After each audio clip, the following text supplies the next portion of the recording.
समाज जब तक अपने इतिहास को नहीं जानेगा तब तक जागरूक नहीं होगा। अभी हमारे सारे बुद्धिजीवियों ने बहुत सारी बातें आपको बताई हैं। आज महिलाओं का प्रोग्राम है तो महिलाओं को जागरूक करना हमारी ड्यूटी बनती है, क्योंकि आज जो संविधान है इससे पहले भी एक संविधान था जिसमें महिलाओं को और शूद्रों को कोई राइट नहीं था। पहले महिलाएं, पति अगर एक्सपायर हो गया तो उसके साथ जिंदा जलाई जाती थी। छाती ढकने का अधिकार नहीं था। हम रोज झूठ बोलते हैं और जब साहब ने हमारे को कहा कि झूठ बोलो तो हमारे से झूठ नहीं बोला गया, लेकिन इस झूठ की हकीकत का फूले जी की किताब है गुलामगिरी, वो हमें समझाती है।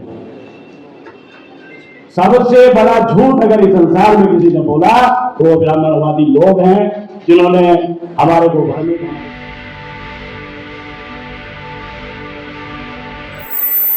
सम्मानित मंच और सभागार में बैठे सभी बुद्धिजीवियों को मेरा क्रांतिकारी जय भीम। साथियों, हम छोटी छोटी मीटिंगें लगा के और बुद्धिजीवियों को आप लोगों के बीच में लाके समाज को जागरूक करने का काम कर रहे हैं। आज महिलाओं का दिन था, इसलिए हमने पूरे मंच पे महिलाएं बैठाई। हमारे जो पूर्व राष्ट्रीय अध्यक्ष थे वो पहले कहा करते थे एक समय ऐसा आएगा कि महिलाओं का मंच लगा होगा। आज ये मंच हमारे दीदी कल्याणी जी की देन है, वीर सिंह जी की मेहनत है और पूरे संगठन की मेहनत है। साथियों, हम पूरे समाज को जागरूक करने का, जब तक अपने इतिहास को नहीं जानेगा तब तक जागरूक नहीं होगा। अभी हमारे सारे बुद्धिजीवियों ने बहुत सारी बातें आपको बताई हैं। आज महिलाओं का प्रोग्राम है तो महिलाओं को जागरूक करना हमारी ड्यूटी बनती है, क्योंकि आज जो संविधान है इससे पहले भी एक संविधान था जिसमें महिलाओं को और शूद्रों को कोई राइट नहीं था। पहले महिलाएं, पति अगर एक्सपायर हो गया तो उसके साथ जिंदा जलाई जाती थी। छाती ढकने का अधिकार नहीं था।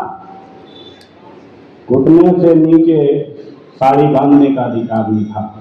अगर ये सारे के सारे राइट अगर कहीं से मिले तो हमारे पुरुषों की बदौलत मिले।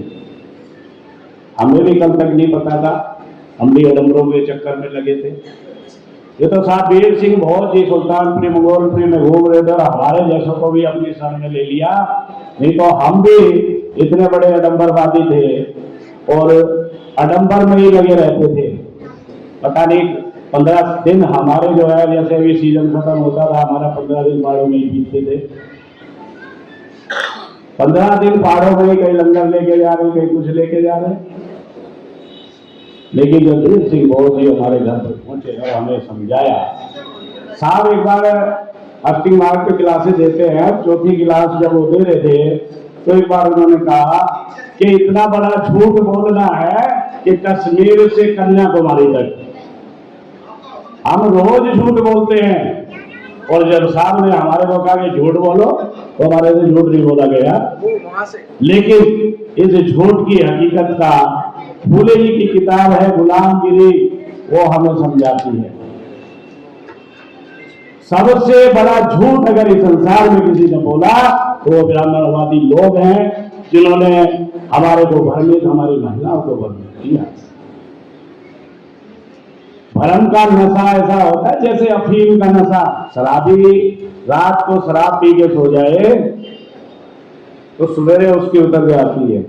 आज महिलाओं का प्रोग्राम है, अगर माता बहनों के अंदर अगर भ्रम हो तो ये भ्रम जिंदगी में कभी नहीं उतरता और जो मां भ्रमित होती है वो कभी आजाद बच्चे पैदा नहीं करती, गुलाम पैदा करती।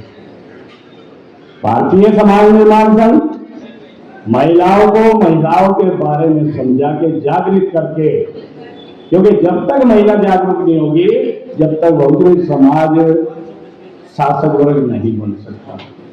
क्योंकि शासक वर्ग में हमारे जो पुरुष हैं वो तो मीटिंगों में जा जाके कुछ जागरूक हो गए, लेकिन हमारी महिलाएं आज भी घरों के अंदर हैं, उनके अंदर जागृति नहीं आ रही है। इस वजह से बहुजन समाज जो चाहता है वो नहीं हो पा रहा है।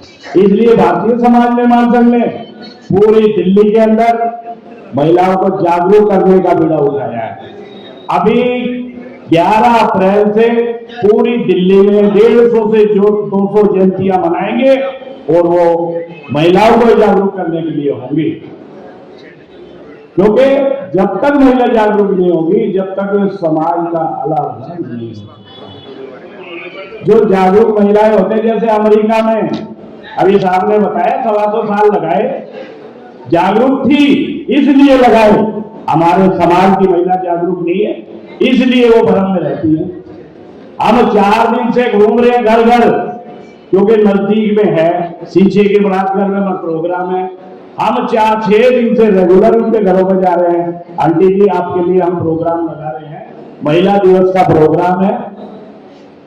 रिजल्ट आपके सामने है, कितनी महिला आई है, क्योंकि उन्हें पता ही नहीं कि महिला दिवस भी कोई प्रोग्राम होता है। भारतीय समाज निर्माण संघ पूरी दिल्ली की महिलाओं को महिला दिवस के बारे में भी बताएगा और अपने आप जागरूक कैसे होना है उसके बारे में भी बताएगा। जब तक महिला जागरूक नहीं होगी तब तक हमारा कुछ नहीं हो सकता। राष्ट्रीय अध्यक्ष बोलने के बाद हमारे पास इतनी इजाजत नहीं होती, क्योंकि राष्ट्रीय अध्यक्ष ने जो आपको समझाया वो तो सारा मिस हो जाता है। इसलिए मैं अपनी वाणी को ये विराम दूंगा। जय भीम, जय भारत, जय मोदी।